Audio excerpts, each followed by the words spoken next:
nós trabalhamos uma introdução à filosofia. Por isso, aqueles que não participaram na semana passada, sejam bem-vindos. Ok?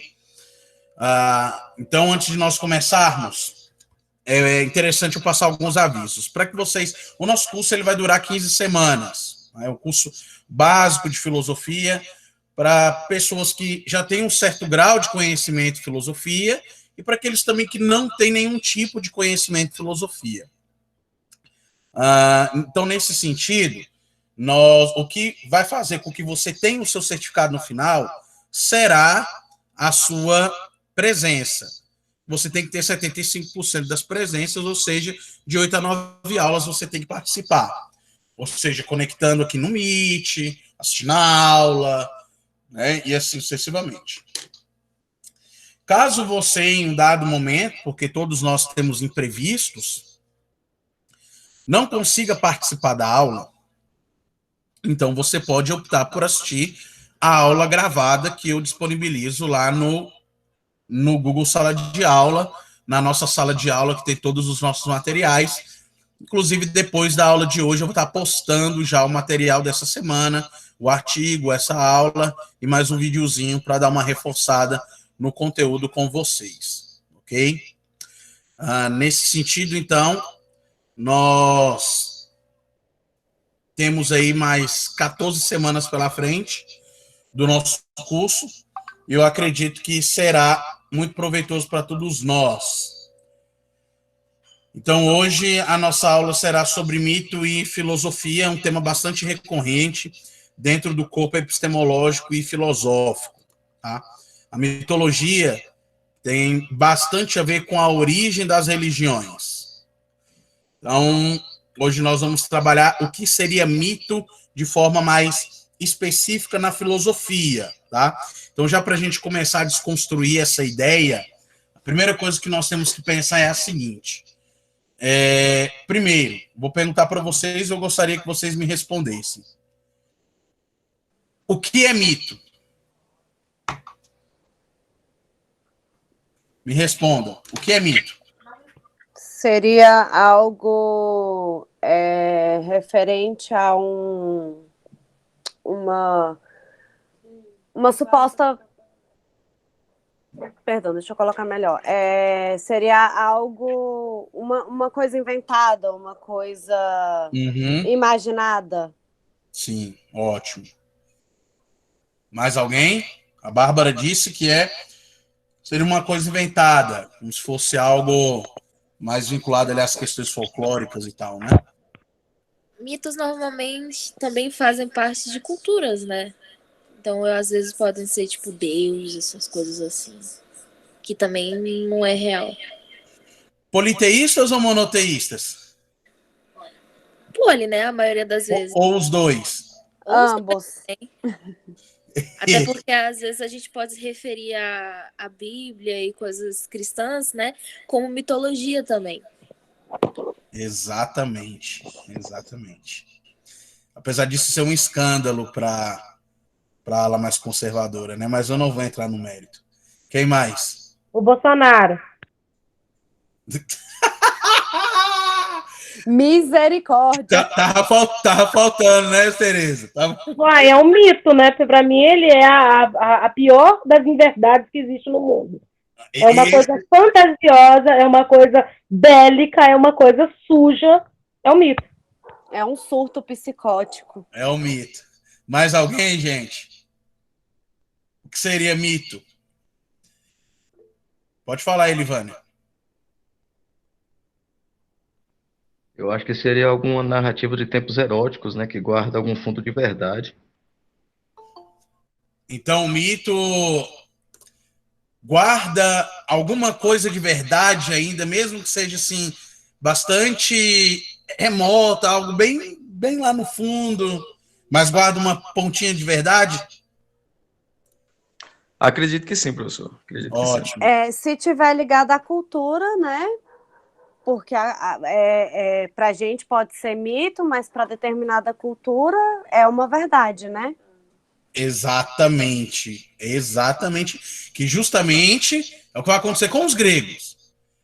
Porque nós temos... você percebe que todas as falas de vocês são falas que estão conectadas, eu não sei se vocês conseguem enxergar isso, a divisão do mundo ocidental. Né? Então, a nossa visão ela é ocidentalizada. E eu gostaria de lembrar-lhes que o mundo ele é dividido em uma concepção ocidental e uma concepção oriental. A concepção ocidental, a formação do pensamento ocidental, se dá com quem? Se dá com a filosofia grega, se dá com os gregos, pré-socráticos, socráticos, pós-socráticos, até, passando pelo período medieval, até chegar o Estado moderno lá com o Iluminismo, Voltaire, Diderot, Montesquieu, John Locke, Kant, Hegel, e assim sucessivamente. Então, essa é a formação do mundo ocidental, que é o quê? Bastante teocêntrica, né? Uma cultura, devido também aos processos de colonização, a uma cultura majoritariamente religiosa e católica, né? Se bem que, de uns anos para cá, essa questão ela tem se alterado um pouco com a ascensão de boa parte aí da ala evangélica, né? No entanto, percebam que as narrativas de vocês são narrativas ocidentalizadas. Então, o que é fazer exegese? Foi justamente isso que eu disse a semana passada. O que é fazer exegese? É a gente tentar entender a concepção do autor. Quando o autor escreveu aquele determinado texto, na cultura em que escreveu, no contexto em que escreveu, nas condições em que escreveu e naquilo que ele tinha ao seu redor ali. Então, vamos tentar imaginar, ainda que seja um pouco complexo, vamos tentar imaginar como que seria essa questão do mito na filosofia dentro de uma concepção grega. Para os gregos, o conceito de filosofia, o conceito de mitologia, melhor dizendo, não é um conceito de mitologia ocidentalizado, pós-moderno, como nós conhecemos e vocês falaram. Algo que está atrelado a questões de fé, algo que está atrelado às questões de um invencionismo, de inverdades, de coisas ditas, mas que não fazem parte de um contexto físico, de histórias que foram criadas a partir de narrativas e transmissões orais, mas que não fazem jus à verdade. Então, mitologia é aquilo que, ou mitologia ou mito é aquilo que não traduz a verdade, que não produz a verdade. Seria nesse sentido, dentro de um pensamento ocidentalizado. Mas como que seria isso dentro de um pensamento grego? E é o que nós vamos ver agora. Pode falar, Tereza. Vou falar da parte que me toca. Eu gosto de pensar que toda leitura que eu vou fazer, eu faço uma viagem no tempo na leitura e me encaixo e tento me inserir no local dessa leitura, de onde ela acontece, de onde vem o fato, voltando àquele ano onde o fato se deu, para poder fazer o quê? Com que eu tente chegar ao mais próximo do pensamento do autor. Espero que eu esteja fazendo certo na vida. Bom, essa é uma forma bastante interessante de se ler, obviamente. Mas quando a gente também está falando de uma leitura, por exemplo, de textos mais antigos, a gente tem um problema muito sério com questões de tradução, né? Então, você pega, por exemplo, isso se dá muito dentro do contexto bíblico, mas também dentro do contexto filosófico, com traduções de textos em grego, né? Do grego para o português. Então, por exemplo, quando você vai ler a República de Platão, uma das coisas que a gente não observa eu vou comprar a República de Platão, eu quero ler a República de Platão, beleza. Quem é o tradutor? Já se perguntou? Você abriu lá na primeira folha, viu quem era o tradutor, pesquisou ali no celular para você ver quem é o tradutor? Porque às vezes o cara que está traduzindo aquilo ali não é nem filósofo, e isso prejudica a nossa interpretação do texto. Então, só para que você tenha ideia hoje, o maior tradutor do mundo de textos platônicos, está na Universidade de Brasília, é o professor Rodolfo Lopes, professor do Departamento de Filosofia da Universidade de Brasília, porque eu tive o prazer de ter aula.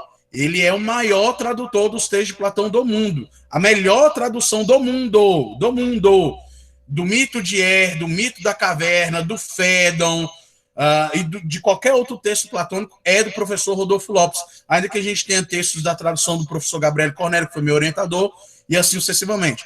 Mas o melhor tradutor do mundo é o professor Rodolfo Lopes. Inclusive, eu vou disponibilizar para vocês os textos do Rodolfo, a tradução dos textos do Rodolfo, lá na plataforma para vocês, tá? Esse texto do Mito de É, eu vou disponibilizar já na aula 2, porque nós vamos entrar aqui no mérito do Mito de É um pouco mais à frente. Então, o que seria mito etimologicamente? Lembrando que a etimologia é o estudo científico que vasculha os significados das palavras. Então, a palavra mito vem do grego mitos e significa fábula, narrativa ou palavra. No grego, palavra é logos, tá? E o que é logos dentro da mitologia grega? Logos dentro da mitologia é o ponto de origem, é o ponto de partida, é o ponto de criação. Tá? Então, para a filosofia, para os gregos, o mundo veio existir a partir da palavra dos deuses. Não sei se vocês já estão conseguindo conectar isso com alguma passagem bíblica famosa. Então, para os gregos, o mundo surge a partir da palavra, a partir do logos. E a palavra é aquilo que carrega verdade, é aquilo que traz ordem à desordem, é aquilo que retira o caos e que coloca as coisas de forma organizada. Então, dentro de uma perspectiva grega, o mito era narrado a partir do quê? Primeiro, a partir de Homero, né? Ilíada e Odisseia, Parmênides, Anaxágoras, Anaximandro, Anaximenes, Zenão de Sítio, Zenão de Elão, e todos os pré-socráticos narraram de alguma forma o ponto de origem do universo a partir de uma perspectiva da palavra. Ainda que a gente tenha, por exemplo, Arquimedes também, ainda que a gente tenha outros filósofos que trabalharam uma teoria um pouco mais química, um pouco mais física, mas sempre partindo do ponto de vista da palavra, do logos. É a mesma coisa que está descrita lá em João 1, lá no texto, lá, né? E o princípio era o verbo, e o verbo estava com Deus, e o verbo era Deus. Essa palavra verbo, lá no texto grego, no original, lá no texto bíblico original, é a palavra logos, indicando que a origem de tudo estava ali em Deus e alguma coisa do tipo, tá? Então, a palavra mito significa palavra, significa ponto de origem, ponto de criação, logos, mas dentro de um sentido mais geral, fábula ou também narrativa. Narrativa em relação aos deuses, em relação à cosmogonia, né, que é a criação do cosmos, né, em relação à teogonia, que é a criação dos deuses.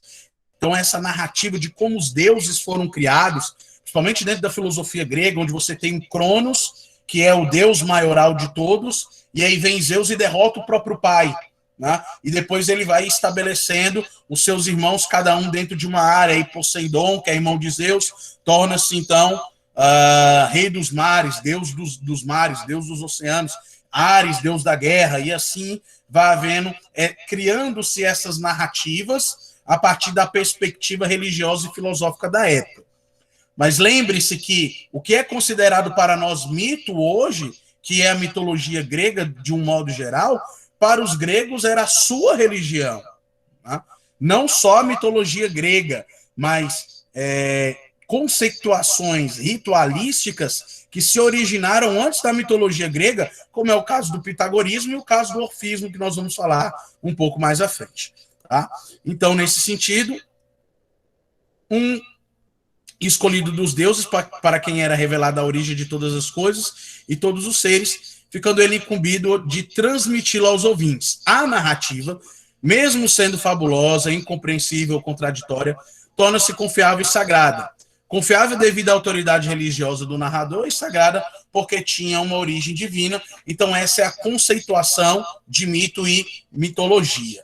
Então, a filosofia, ao contrário do mito, não aceita a fabulação. Então, olha só, enquanto eu tenho lá o mito, que trabalha com a questão da origem dos deuses, teogonia, da origem do universo, cosmogonia, e que para quem acreditava naquilo, aquilo não era uma fábula, aquilo era verdade.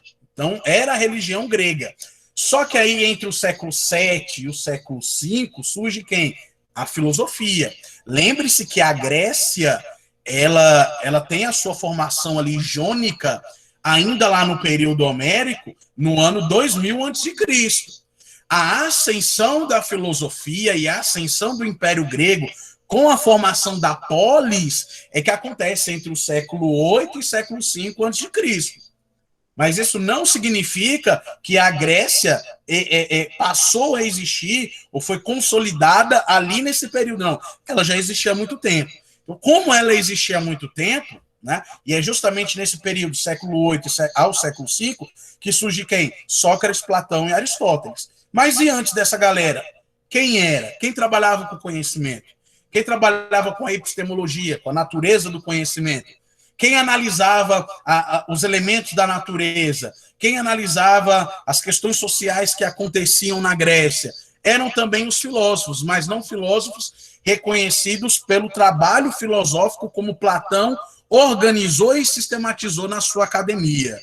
Então, a esses filósofos nós chamamos de quem? Como filósofos pré-socráticos. Homero, Parmênides, Anaxágoras, Anaximandro, Anaximenes, Heráclito, Heródoto e assim sucessivamente. Então, quando a filosofia surge entre o século 8 e o século 5, a filosofia vai dizer o quê? Nós não aceitamos fabulação. Nós não aceitamos narrativas contraditórias.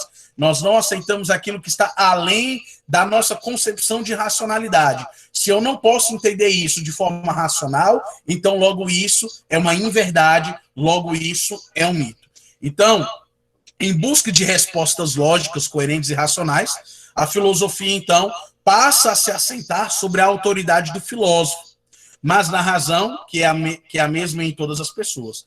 A razão para a filosofia é uma forma de organizar a realidade, de modo que essa se torne compreensível. Qual é a tarefa da filosofia? Organizar, sistematizar a realidade, de modo que ela se torne incompreensível. Essa é a finalidade da filosofia.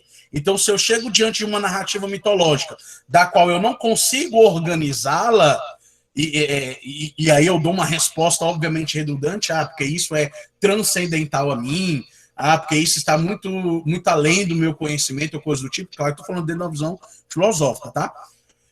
Então isso não pode ser entendido, não pode ser compreensível, logo isso então é o mito. Então aqui nós temos a relação de mito e filosofia. A filosofia tenta explicar o mito, e o mito tenta tornar-se compreensível para a filosofia. O que passou disso, obviamente, é descartado por questões racionais, por questão da lógica aristotélica e também da lógica propriamente filosófica. Então, o conhecimento mitológico, ele é o quê? Ele é anterior ao conhecimento filosófico. Porque o conhecimento mitológico, ele surge lá no ano 2000 a.C., com a formação da Grécia, entre o Mar Egeu, o Mar Jônico, aquela região ali próxima à Palestina, próxima aos fenícios ali, formação ali no Mediterrâneo. Então, surge em 2000 a.C., mas de lá para cá, toda uma construção religiosa aconteceu. E outras religiões, além da mitologia grega, além de Zeus, além de Hera, além de Apolo, além de Dionísio, além de Hades, de Ares, de Poseidon, de Afrodite, e de tantos outros deuses, existiam outras religiões, como é o caso do pitagorismo, como é o caso do orfismo, que são religiões dentro da Grécia que são pouquíssimo citadas, né? Muito pouco citadas aí dentro dos relatos filosóficos, dentro das análises de estudos de alguns filósofos, né? Então, quando se estuda Platão, por exemplo, você pegar um livro mais a grosso modo básico, você vai perceber que não existe uma menção, pelo menos na grande maioria desses livros, ao orfismo e ao pitagorismo. E Platão, para criar todo o seu conhecimento, do qual nós lemos e tivemos contato, como é o caso da República, o caso do Fédon, e de outros diálogos dele, o Banquete, ele se apoiou no orfismo, ele se apoiou no pitagorismo, ele se apoiou no conhecimento filosófico de outros filósofos pré-socráticos. Então, ele se apoiou nesses conhecimentos para que ele pudesse, então, construir uma narrativa filosófica e racional a partir dessas questões. Tá? Então, por isso que o conhecimento mitológico ele é anterior ao filosófico. E aí já vai uma dica, pessoal. Se vocês querem entender filosofia, e se vocês querem entender mundo ocidental, construção do mundo ocidental, tem que ler tudo de Platão. Tá? Tem que ler tudo. O Fédon, o Mênon, o Banquete, a República, principalmente, tem que ler. Tem que ler. Tem que sentar e tem que ler para entender como que acontece essa construção. Tá? Platão é o ponto de partida para a compreensão do mundo ocidental, para a compreensão das culturas que surgem no mundo ocidental, inclusive para a compreensão dos processos de colonização que acontecem a partir do século XV, inclusive. E por que os homens são dominados? E Platão explica isso sobre o conceito de tirania. Então, dentro dessa concepção, é importante nós lermos para compreendermos a relação que existe entre mitologia e filosofia, ok? Então, uma segunda importância acreditada à mitologia é que ela contribuiu para o surgimento da filosofia, uma vez que o filósofo nasceu justamente questionando a validade do conhecimento mitológico. Então, a partir da mitologia, então, por exemplo, você tem lá 1500 a.C., galera lá na Grécia construindo a maior parte das cidades gregas, as cidades gregas nascendo, né? Aquelas questões sociais e tal. E aí a religião era muito bem consolidada, a mitologia, o orfismo, o pitagorismo eram muito bem consolidados. E então surge quem? Surge o filósofo, aquele que vai questionar esse conhecimento religioso, aquele que vai questionar esse conhecimento mitológico. Então, de onde surgiu essa mitologia? De onde? Quem criou os deuses? Quem criou o mundo? Como eles se criaram? Como que isso aconteceu? Então, a análise da teogonia, criação dos deuses, e cosmogonia, criação do mundo, é justamente um aparato filosófico que dá origem à sistematização da filosofia que acontecerá com Platão lá entre os séculos 8 e o século 5. Ok? Então, é a mitologia que dá origem à filosofia. Quando eu falo filosofia nesse sentido, estou falando de filosofia no sentido de organização sistemática, que é o que Platão faz. Ele organiza a filosofia em disciplinas. Então, você tinha a geometria, você tinha a lógica, né? Você tinha as questões mais envolvendo as práticas humanas ali sobre o amor, alma, sabedoria, virtude, né, inveja, coisas do tipo. Tudo isso é reflexão filosófica. Tudo isso é reflexão filosófica. E tudo está passível de ser analisado pela filosofia. Tá? Principalmente aquilo no que tange as questões de relacionamentos sociais. Quando você vai estudar lá Durkheim, por exemplo, vai estudar lá o fato social coercitivo, vai estudar a exterioridade, né? Aí você vai ver que existem coisas que são exteriores a nós e que convergem sobre nós no âmbito social, das quais a gente não pode fazer nada, porque isso é uma questão de decisão coletiva. Pô, isso é uma análise filosófica. Claro que faz parte de um conhecimento específico que envolve ali as questões da sociologia. A mesma coisa quando você estuda Max Weber, lá a ética protestante e o espírito do capitalismo, onde você analisa lá o alinhamento do protestantismo calvinista, né, com as questões da economia, das finanças, e por que o protestantismo se alinha muito a essas questões financeiras, econômicas e tal. Por que o protestantismo se alinhou à burguesia da época? Então, é uma análise social, é uma análise religiosa, mas não deixa de ser uma análise filosófica. Quando você vai lá para a matemática, que você vai estudar lógica, né? Quando você vai estudar lá uma regra de 3, quando você vai estudar números naturais, né? Isso é uma questão filosófica, porque você tenta organizar aquilo que aparentemente aos seus olhos, aquela conta que está totalmente desorganizada, é onde você vai organizá-la para você buscar um resultado. E isso é filosofia. quando você estuda português, que você faz lá, e a Tereza tá aqui, a Tereza é mestre em língua portuguesa aí, cara. Então, quando você vai estudar lá morfologia nem tanto, mas quando você vai pra sintaxe, cara, você vai lá aquele negócio de predicado, sujeito, verbo, transitivo direto, objeto direto, agente da passiva, e você faz todas aquelas... Antes eu odiava isso, cara. Hoje eu amo fazer. Quando eu pego uma frase, que eu olho a frase assim, a primeira coisa que eu tenho que fazer é uma análise sintática. E, velho, isso é filosofia. Isso é filosofia. Então, para que você observe que tudo que está ao nosso redor é passível de questionamento filosófico. Eu já comecei a viajar. Eu vou deixar vocês falar um pouco. Alguém quer falar? Alguém tem alguma dúvida? Alguém tem alguma pergunta?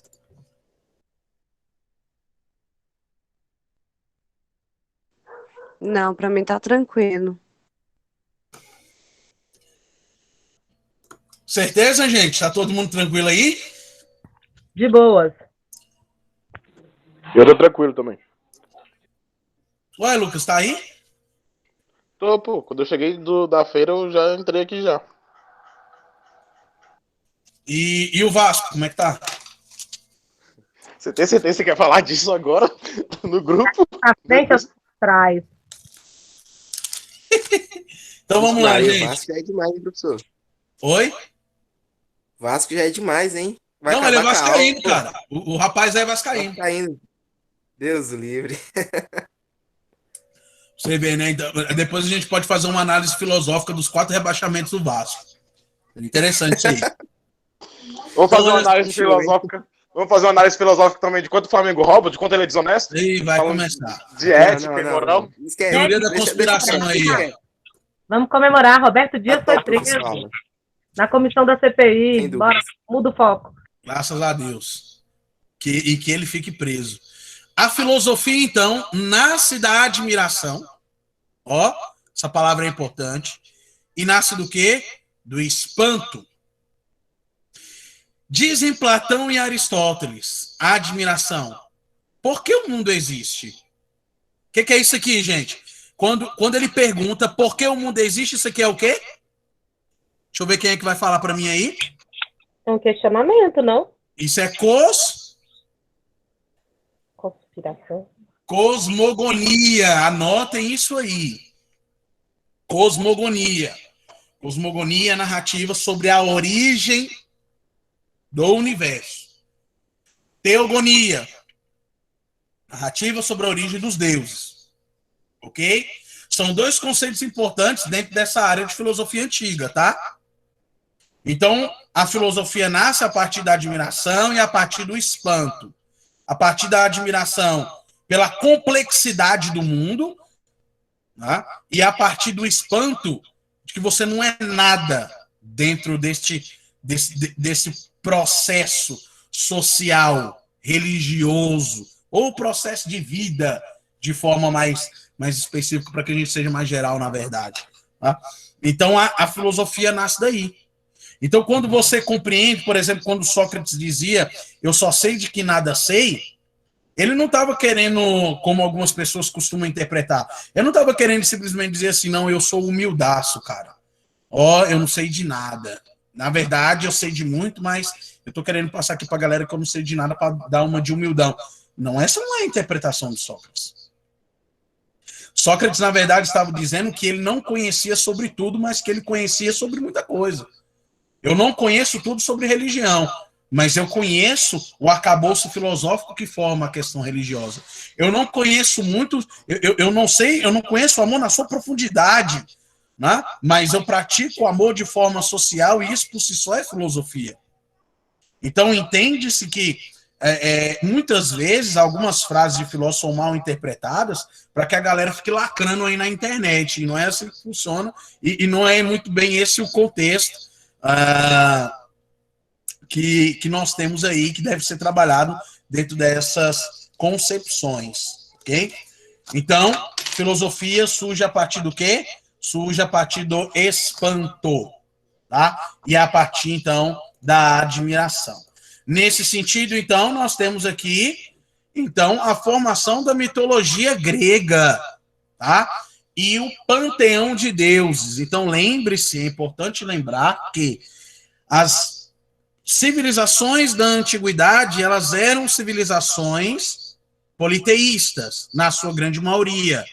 A única que era monoteísta era qual?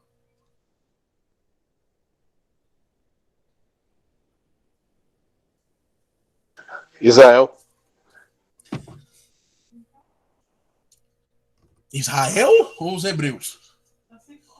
Os hebreus, foi mal. Então, a única que era monoteísta era os hebreus. Tá? Os hebreus eram o único monoteísta. Então, na sua grande maioria, nós temos aí civilizações que eram o quê?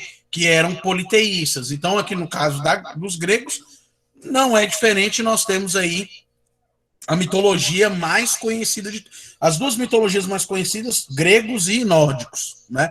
Lá com Odin, Thor, Loki, as Valquírias, né? E assim, Ragnarok, e assim sucessivamente. Então nós temos aqui Zeus, Poseidon, Hades, Hera, Atena, Artemis, Apolo. Que são os principais deuses aqui dentro do panteão mitológico grego. Claro que nós vamos ter outros, como Dionísio, que era o deus do vinho, por exemplo, né? Então, mas esses aqui são os principais, tá? Esses aqui são os principais. Bom, o que são mitos?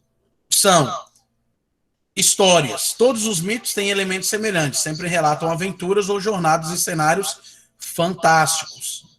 Há obstáculos e desafios a superar em um final épico. Bom, isso aqui a gente pode constatar, por exemplo, no mito de Orfeu. Alguém já ouviu falar do mito de Orfeu? Não. Mano, eu acho que tu já me contou na aula de teologia. Eu acho, não tenho certeza. Alguém sabe? Alguém conhece o mito de Orfeu?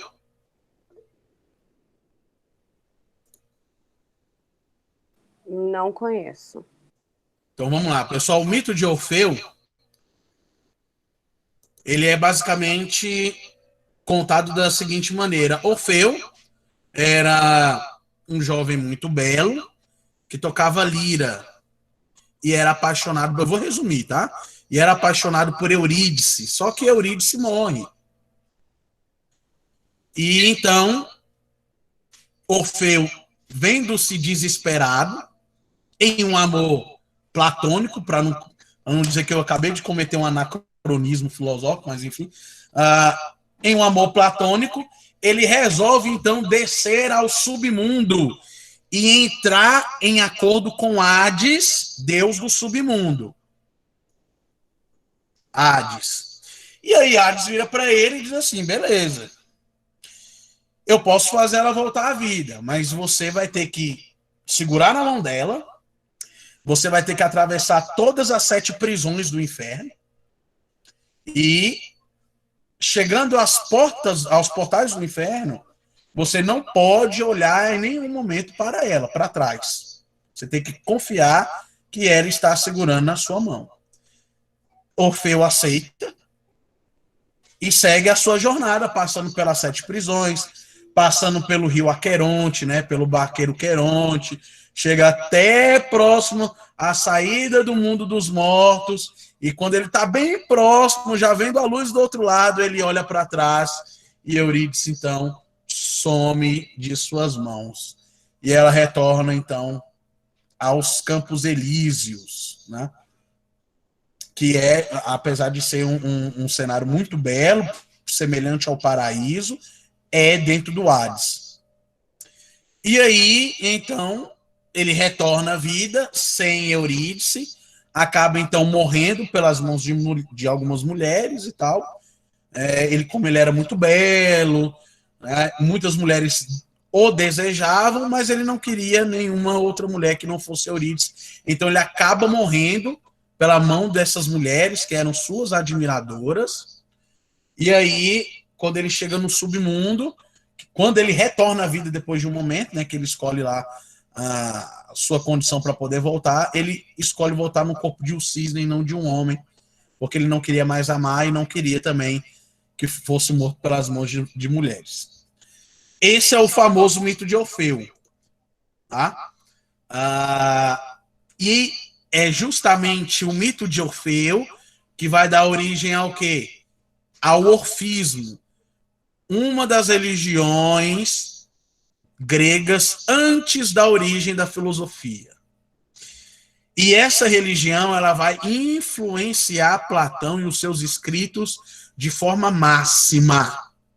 Por isso, para se entender Platão, seus escritos, você tem que saber o que é orfismo.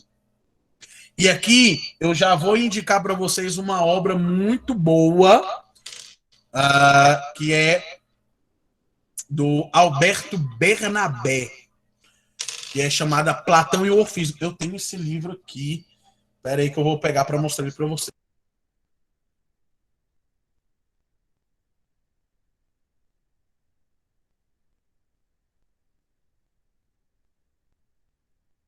Enquanto você vai pegar o livro aí, deixa eu só completar a história que você estava contando de Orfeu. Eu Pode estou aqui falar. pensando. As Mênades, que são as mulheres que mataram Orfeu, elas foram punidas pelos deuses e elas também foram mortas. Sim, exatamente. Ó.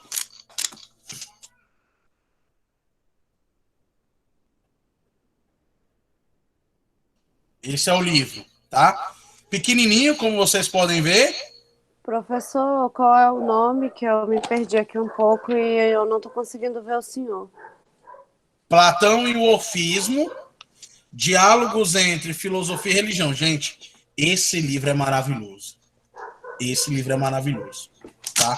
Esse livro vocês têm que comprar. Eu comprei ele das mãos do tradutor, né? Que é o meu orientador, o Cornélio. Tá? O tradutor não foi o tradutor, não, ele foi o organizador, né? Ele estava na direção desse livro aqui, na direção da organização do livro. Aí eu comprei diretamente lá da Arcai, mas eu acho que vocês acham ele aí na Amazon e tal, mas quem quiser comprar, eu posso ver com o Cornélio também, tá? Na época, acho que eu comprei ele por R$30 ou R$35, alguma coisa assim. E é um livro, assim, um calhamaço de 400 páginas. 400 páginas. Mais de 400, 500 páginas. É um livro que vale a pena, viu? Vale a pena. É um livro muito bom. Um livro muito bom. E aqui, a partir desse livro, você vai entender qual é a relação do orfismo com o platonismo, a partir do mito de Orfeu. Tá? Então, o que era o orfismo? O orfismo ele foi um movimento, tá? Ele foi um movimento que surge dentro da sociedade grega, trabalhando-se as concepções que faziam referência a Orfeu, que era poeta e cantor da mitologia grega, tá? Que refletia toda a sua beleza e formosura. Então, todos os órficos, de alguma forma, eles estavam relacionados aí com o culto à beleza de Orfeu. Tá? E nesse sentido, o orfismo, então, tinha lá os seus rituais de iniciação, né? Tinha toda uma questão também um pouco que dogmática dentro desse conjunto de crenças religiosas, tá? Então, se origina ali mais ou menos no período helenístico, tá? E aí é associada com a questão lá da literatura, da narrativa, de Orfeu e coisas do tipo. O foco central do orfismo era o sofrimento e a morte, tá? Do deus Dionísio, deus do vinho, pelas mãos dos titãs, que constitui a base do mito central de Orfeu, tá? Ou seja, uma espécie de culto a Dionísio, deus do vinho. Que aí, de acordo com essa mitologia, Dionísio é morto e dilacerado pelos titãs. Em retribuição a isso, nós temos Zeus que atinge os titãs com raios, transformam eles em cinzas e aprisionam eles dentro de prisões eternas, tá? Essa narrativa é muito contada aí, eu acho que é contada lá naquele desenho do Hércules também. Um outro ponto central, além dessa concepção do deus Dionísio, que é morto pelos titãs, tá? Nós temos aí a questão de como que os homens alcançariam a salvação da sua alma? Como que eles alcançariam um bem-estar no pós-morte? Então, para alcançar a salvação da sua existência material, era preciso, então, com que os órfãos estivessem envolvidos, então, com os mistérios dionisíacos, tá? Que eles passavam, então, por um ritual de purificação e de revivência do sofrimento da morte do deus Dionísio. Então, olha só que engraçado. Vamos lá. Pessoal, quando está chegando a Páscoa, o que a galera faz quando está lá chegando a Páscoa? É a Páscoa? É a Páscoa. Quando chega lá na sexta-feira, o que a galera aí faz? A galera que é católica aí, que é cristão, o que a galera faz? Diz aí para mim. Alguém lembra? Além do jejum, eu acho que na parte de alimentação tem aquela coisa de não comer carne vermelha. Não, na questão prática mesmo ali, quando chega na sexta-feira, o que a galera católica se reúne para fazer o quê? Para ver o quê? A Paixão de Cristo. Exatamente, a famosa Via Sacra. Era justamente isso que os órfãos faziam. Eles reviviam a morte do deus Dionísio dentro de um ritual, dentro de uma concepção teatral, artística, né, numa representação artística mesmo, mas isso era tido por eles como um ritual. Então, os iniciados acreditavam que seriam, então, reencarnados de forma indefinitiva. Ou seja, o que é isso? Dentro dessa concepção de construção de reencarnação, que ela começa, e esse é o ponto central da filosofia platônica, reencarnação, reminiscência e paliginésia. Dentro dessa concepção, nós temos o quê? O cara vai ficar lá, o cara morre e reencarna, morre e reencarna, morre e reencarna, morre e reencarna, morre e reencarna. Qual é o objetivo central da reencarnação? Purificação da alma.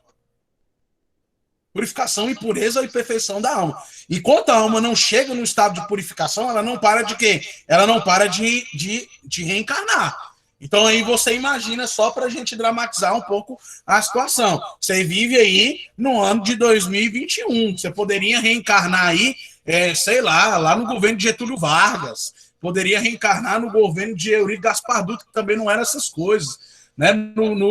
Em qualquer outro governo, até em Dom Pedro I. Mas você está aqui, em 2021, no governo Bolsonaro. Aí você imagina que você morre e depois você reencarna, e aí você está no governo do Flávio Bolsonaro. E aí você morre de novo e você reencarna e você está no governo lá do Carlos Bolsonaro. Meu amigo, é desgraça. Parou o Brasil, chega. Eu prefiro não acreditar na reencarnação desse jeito. Meu amigo, é coisa de... Então, assim, o processo de reencarnação, ele é tido em que sentido? Era a purificação da alma. Purificação da alma. Enquanto você não alcançar a purificação da alma, o processo reencarnatório ele não para. Só que aí Platão ele constrói uma filosofia tão sofisticada sobre isso que ele vai dizer o seguinte: não é só reencarnar. Não é só reencarnar. Quando o indivíduo morre, que ele chega lá no pós-morte, o que acontece? Aí é onde entra o mito da caverna e o mito de Er, livro 10 da República. Tá? E é onde ele diz lá, o cara chega, ele encontra lá o juiz do inferno, Minos e Radamantes, né? Se ele foi uma boa pessoa, ele vai pegar subindo para a direita, se ele foi uma má pessoa, ele vai pegar descendo para a esquerda, né? E note que essa concepção de esquerda e direita é a mesma utilizada lá no Crucificação de Jesus também, tá? Mas enfim, depois a gente trata disso. Então, e aí o cara vive lá o seu período de paz, né? Entre aspas.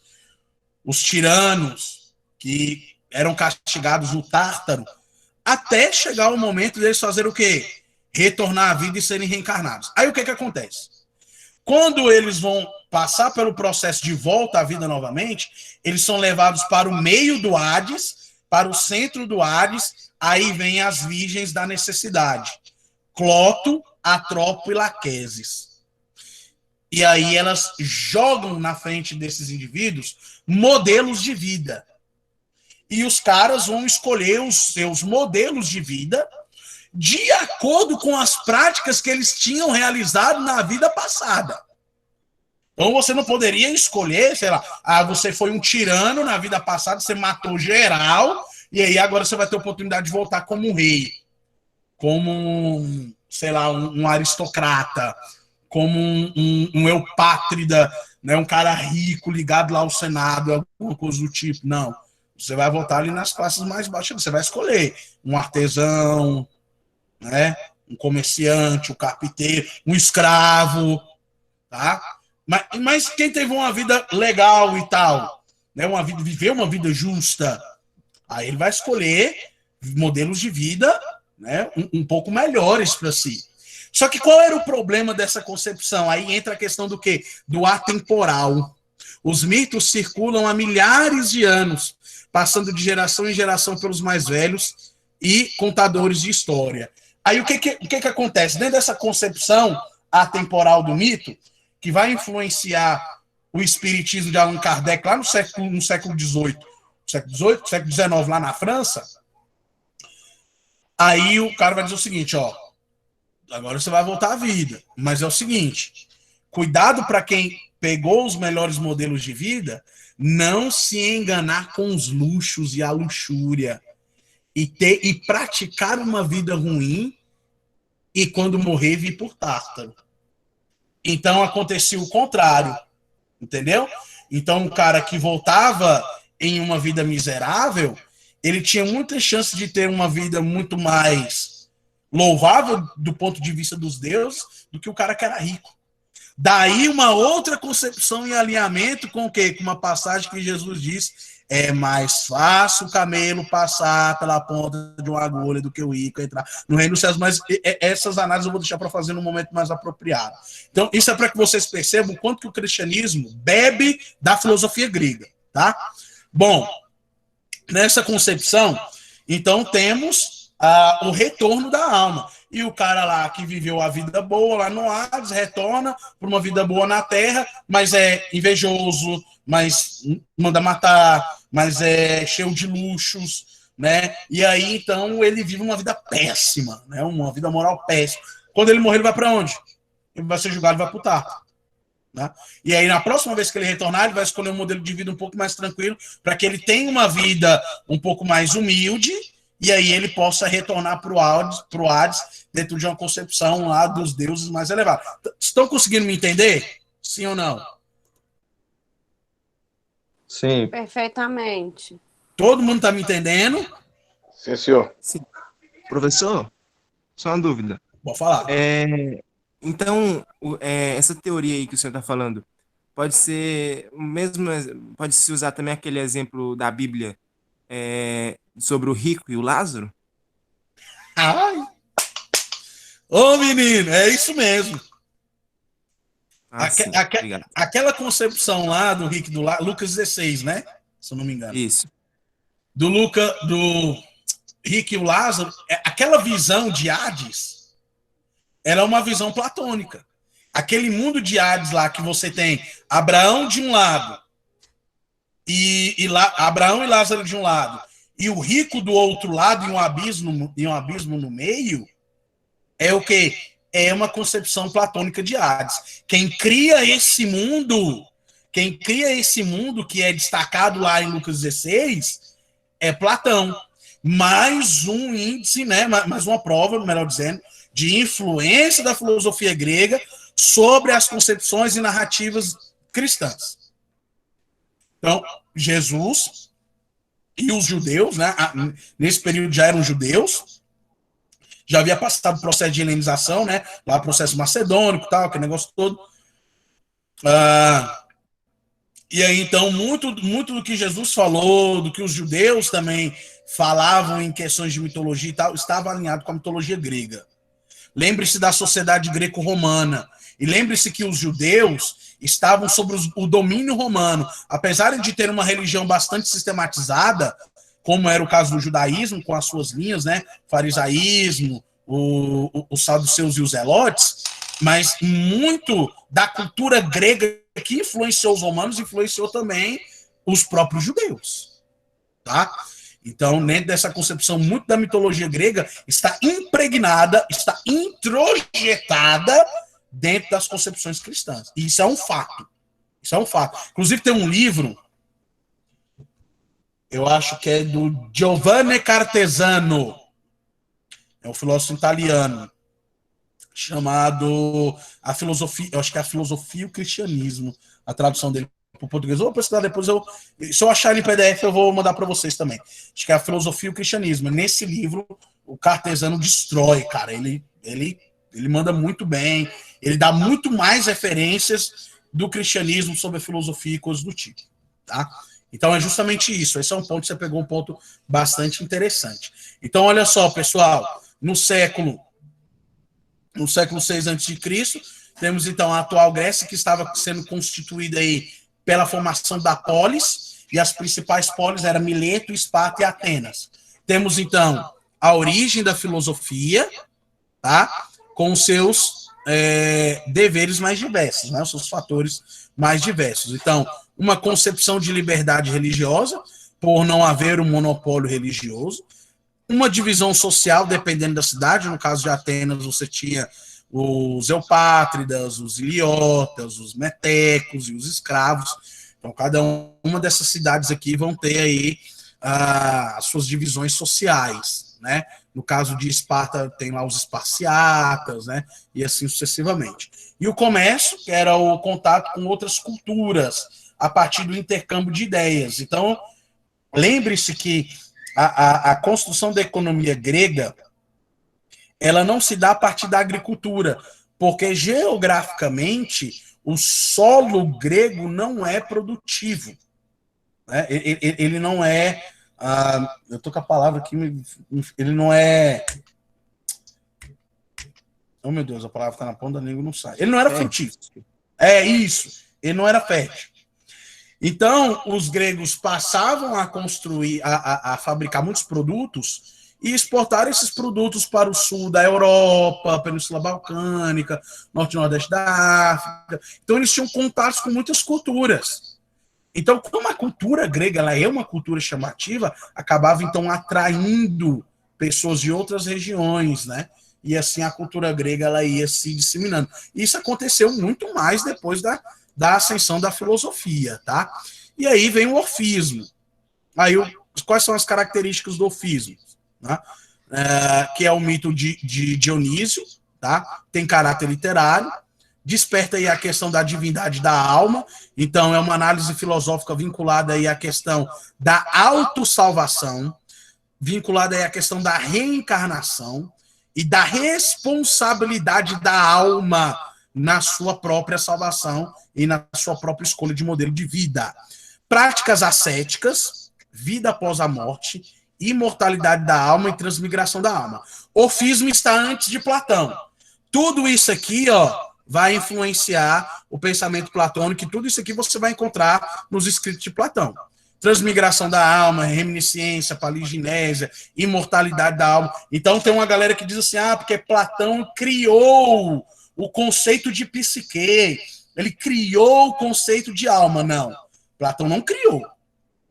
Platão sistematizou o conceito de alma.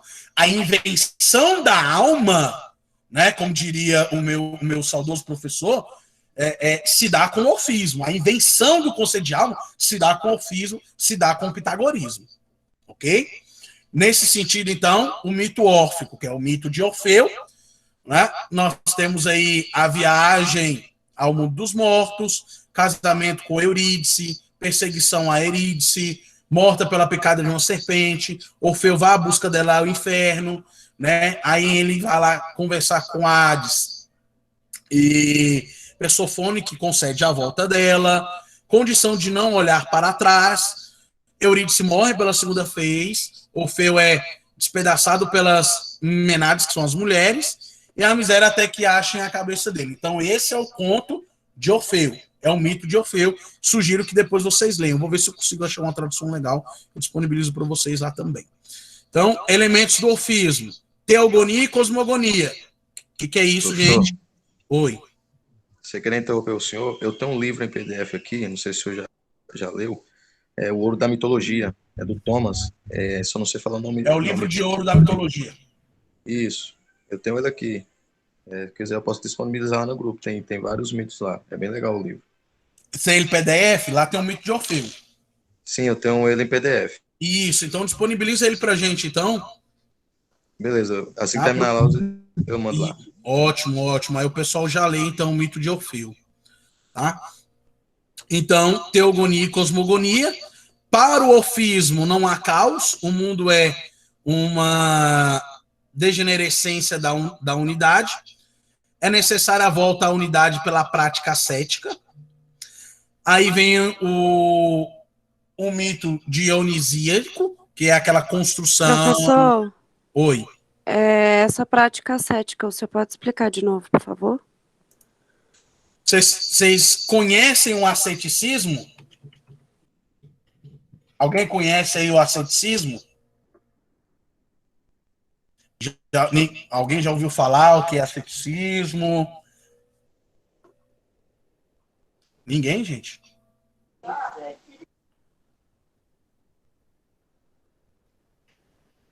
Prática de vida ascética.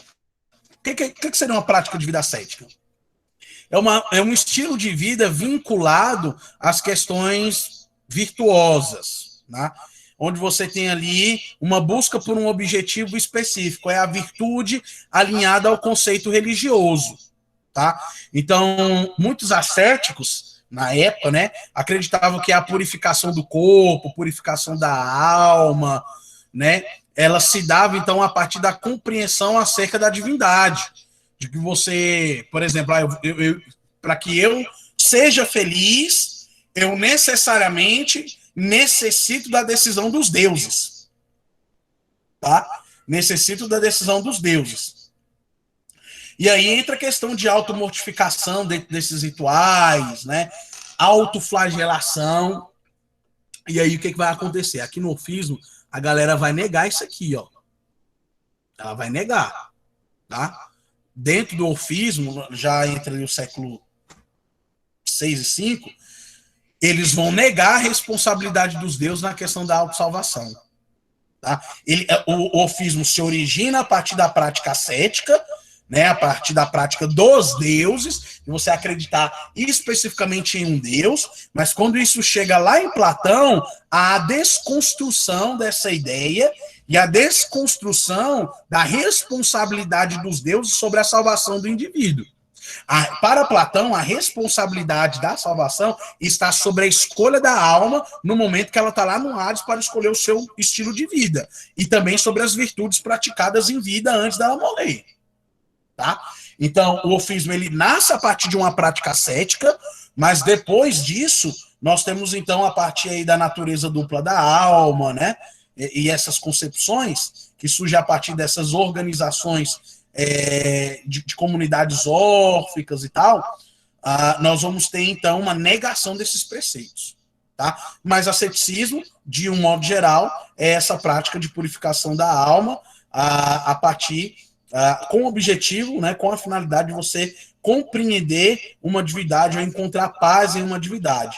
Então, os ascéticos, eles defendem aí muitas restrições, né, em questão de vida prática aí, de alimentação e coisas do tipo. Como, por exemplo, eles não comiam carnes nem ovos, né, mortificação e autoflagelação, né, muita devoção e meditação. Então, toda essa construção hoje que a gente tem litúrgica, né, acho que a gente pode chamar assim, ela é uma construção baseada no asceticismo, tá? Principalmente cristã, tá? Muito baseada aí no asceticismo, tá? A única diferença é que o asceticismo defende aí a metempsicose, que é a questão da transmigração da alma. Beleza? Depois nós vamos ter o pitagorismo. E o pitagorismo, lá com Pitágoras, né? Mas é uma religião. É importante lembrar que no orfismo, são os admiradores de Orfeu que criam o orfismo. No pitagorismo, são os seguidores e os alunos de Pitágoras que criam o pitagorismo. Não é o próprio Pitágoras que cria o pitagorismo. Mas a semelhança do orfismo, o pitagorismo acreditava no dualismo da alma, na imortalidade da alma, na transmigração da alma, metempsicose, punição no Hades e recompensa nos Elíseos. Olha aqui, ó. Punição no Hades, então o cara teve uma vida ruim lá. Tá? Teve uma vida ruim, morreu. Os juízes julgam ele lá, Minos e Radamante julgam. Então, tu vai pro Tártaro. Então, punição, vai ser punido lá. Bom, tu teve uma vida legal, né? Virtudes foram legais aí, cara. Então, beleza, pode ir pros Campos Elíseos, tá? Então, essa é uma concepção platônica. Então, novamente, outra influência da filosofia grega na construção escatológica cristã. As concepções de céu e inferno descritas lá em Apocalipse 20, 21 e 22. Tá? Eles eram vegetarianos, ascéticos, praticavam aí as questões de purificação aos deuses, ritualísticos aos deuses, e uma cosmogonia partindo de uma unidade. O que é isso? É a criação do mundo partindo da concepção de um Deus, da criação, né, da obra feita por um Deus ou por deuses. Né? Nesse caso, vinculado à questão lá da mitologia grega, Cronos e Zeus e assim sucessivamente. Então, aí nos filósofos pré-socráticos, concentraram-se basicamente em duas questões. Quais eram? Qual é a origem da matéria ou o princípio da natureza? E aí nós vamos ter, por exemplo, a escola jônica, que vai dizer que a origem de tudo é a partir desses elementos do fogo, água, terra, né? E assim sucessivamente. Qual é a autêntica realidade? O que nos oferece os sentidos ou o que oferece a razão? Basicamente, nós vamos ter aí entre os filósofos pré-socráticos, Arquimedes, Pitágoras, Heraclito, Parmênides, essas análises a partir da construção do mundo, partindo da matéria e não partindo de uma concepção religiosa e metafísica. Então, nessa concepção, o mundo foi criado a partir do quê? Então, os filósofos acreditavam. Foi criado a partir da água, foi criado a partir do fogo. As primeiras substâncias foram criadas a partir da água. Então, por exemplo, isso é provado pela ciência. Tem um livro do Yuval Noah Harari, Sapiens, em que ele afirma, obviamente, estudos biológicos e tal, que lá no momento lá do resfriamento da Terra, né, no momento lá dos coacervados, que é quando surgem as primeiras partículas de água, aquele negócio todo. Então, você tem ali a origem das primeiras substâncias e a evolução dessas substâncias e assim sucessivamente. Então, os filósofos gregos já pensavam nisso, né? Antes de haver uma produção científica sistematizada partindo de uma análise darwinista, né? Ou partindo de uma análise histórica também. Ok? E aí, nesse sentido, temos Sócrates, Platão e Aristóteles, no caso aqui, mais especificamente, Sócrates e Platão. E aí vem a teoria platônica, que é repleta de referências, o quê? Órficas e pitagóricas. Na República, no Fédon, em As Leis, Banquete, Apologia a Sócrates, todos esses mencionados são obras de Platão. E elementos órficos presentes, como imortalidade da alma, transmigração da alma, ascese e disciplina e dualidade corpo e alma. Tá? Todas aí teorias relacionadas à alma, teorias relacionadas à reminiscência. Ok, meus queridos? Pessoal, dúvidas, perguntas, questionamentos, angústias, falem agora.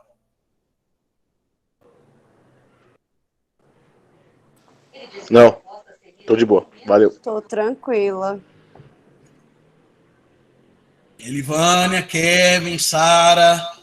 Professor, é porque a sua explicação é tão perfeita que eu acho que é muito difícil ficar alguma dúvida. Ô, gente, que isso? Não tem nem como. Eu já falei isso para o senhor, acho que na minha pós-graduação o senhor tinha que ter me dado todas as disciplinas, que eu não ia ter problema. E tu teve problema, hein, Bárbara? Oh, Oh, mas nosso ali Deus. foi só Deus mesmo. Luiz, Oi, professor, pode falar. eu acho que o Lucas, o Lucas ficou angustiado, que o senhor falou do Vasco. Ah, mas aí é uma análise filosófica muito, né?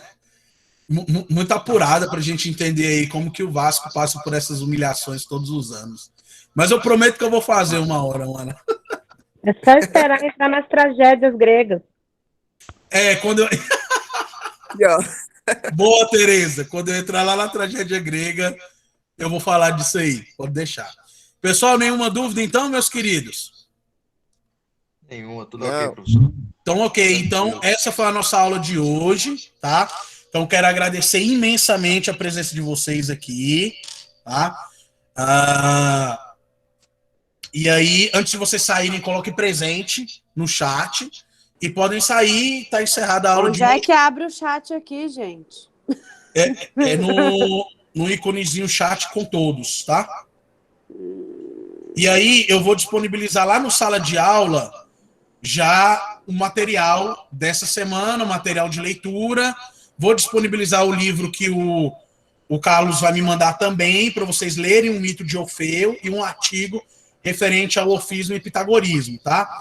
Já mandei lá no grupo, tá, professor? E também essa aula de hoje, mais um vídeo para vocês verem também, beleza? Já Beleza. disponibilizei o livro lá no grupo, tá, professor?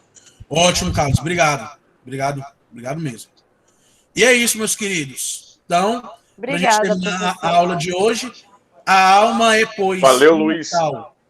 Renasceu repetidas vezes na existência e contemplou todas as coisas existentes e por isso não há nada que ela não conheça. Não é de espantar que ela seja capaz de evocar a memória, a lembrança de objetos que viu anteriormente e que se relacionam tanto com a virtude Platão. Ok? Pessoal, muito obrigado. Boa noite, gente. Boa noite e até semana que vem. Boa noite, pessoal. Boa noite. Boa noite, pessoal. boa noite, meu povo. Até mais.